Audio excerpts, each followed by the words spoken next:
পলকের মন খারাপেই ডাক পড়ত নুসরাত ফারিয়ার।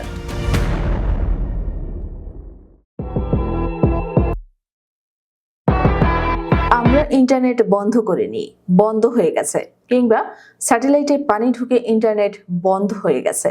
শিক্ষার্থীদের বৈষম্য বিরোধী আন্দোলনের সময় দেশব্যাপী নেটওয়ার্ক বন্ধ করে দিয়ে এমন হাস্যকর কথাই বলেছিলেন সাবেক আইসিটি প্রতিমন্ত্রী, ফ্যাসিস্ট সরকারের অন্যতম মুখপাত্র জুনায়েদ আহমেদ পলক। তার মন খারাপও মানে বিরাট আয়োজন। জানা গেছে, পলকের মন খারাপের মহৌষধে ছিলেন অভিনেত্রী নুসরাত ফারিয়া। কখনো মেজাজ হারালে ভাগ্য খুলে যেত এই অভিনেত্রীর। নুসরাত ফারিয়ার ফিটনেসের প্রতি নাকি বিশেষ নজর ছিল জুনায়েদ আহমেদ পলকের। তাই কোনো কারণে তার মন খারাপ হলেই ডাক পড়তো ঢালিউড নায়িকা নুসরাত ফারিয়ার। কেবল এটাই নয়, জুনায়েদ আহমেদ পলকের সঙ্গে সম্পর্কের জেরে 9 বছরের প্রেম এবং বাগদান ভেঙে দেন নুসরাত ফারিয়া, এমনটাই গুঞ্জন উঠেছে বিনোদন অঙ্গন এবং সামাজিক যোগাযোগ মাধ্যমেও। আওয়ামী লীগ সরকার পতনের ফলে কেবল রাজনৈতিক অঙ্গনে নয়, বরং এর প্রভাব পড়েছে শোবিজ অঙ্গনেও। শেখ হাসিনা সরকারের পতনের পর আলো আসবেই নামে একটি হোয়াটসঅ্যাপ গ্রুপের কিছু স্ক্রিনশট ফাঁস হয়। তারপর থেকেই বেরিয়ে আসতে শুরু করে শোবিজ তারকাদের থলের বিড়াল। আবিষ্কৃত হয় বিভিন্ন রাজনৈতিক ব্যক্তিদের সখ্যতা এবং সংশ্লিষ্টতার বিষয়টি। সেই ধারাবাহিকতা বজায় রেখে এবার নতুন করে সামনে এসেছে অভিনেত্রী নুসরাত ফারিয়ার নাম। বিভিন্ন মাধ্যমে চর্চিত হচ্ছে আওয়ামী সরকারের ডাক টেলিযোগাযোগ এবং তথ্য প্রযুক্তি মন্ত্রণালয়ের প্রতিমন্ত্রী জুনায়েদ আহমেদ পলকের সঙ্গে ঘনিষ্ঠ সম্পর্ক ছিল ঢাকাই সিনেমার অভিনেত্রী নুসরাত ফারিয়ার।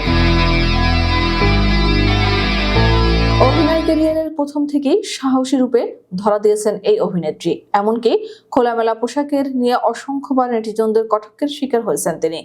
এতটুকুই নয়, অন্যান্য ব্যক্তিদের সঙ্গে বিদেশে ঘুরে বেড়ানো নিয়েও নানান সময় সমালোচনার শিকার হয়েছেন এই অভিনেত্রী।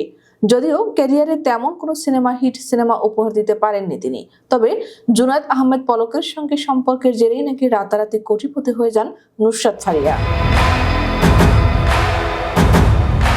এমনটাও জানা যায়, জুনায়েদ আহমেদ পলকের সহায়তায় শেখ মুজিবুর রহমানের বায়োপিক মুজিব একটি জাতির রূপকার সিনেমায় শেখ হাসিনা চরিত্রে অভিনয় করার সুযোগ পান তিনি। পলককে ম্যানেজ করে অবিরত চেষ্টা চালান আওয়ামী লীগের মনোনয়ন পাওয়ার।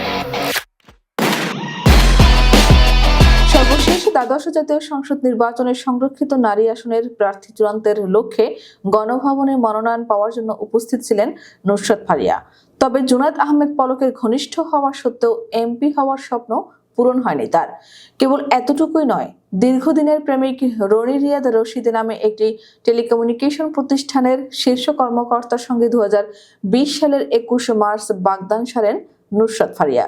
কিন্তু জুনায়েদ আহমেদ পলকের জন্য সেই বাগদান ভেঙে যায়। জানা গেছে, এই বিষয়ে জানার জন্য নায়িকা নুসরাত ফারিয়ার ফোনে কল করলেও গণমাধ্যমের কল রিসিভ করেননি তিনি। এমনকি পরবর্তীতে দেননি খুদে বার্তার কোনো উত্তর। অপরদিকে খিলগাঁও থানায় দায়েরকৃত ছাত্রদল নেতা নুরুজ্জামান জনি হত্যা মামলা সহ একাধিক মামলায় জুনায়েদ আহমেদ পলক এখনো আছেন কারাগারে। এদিকে নুসরাত ফারিয়াও হাসিনা সরকারের পতনের পর আত্মগোপনে চলে গেছেন।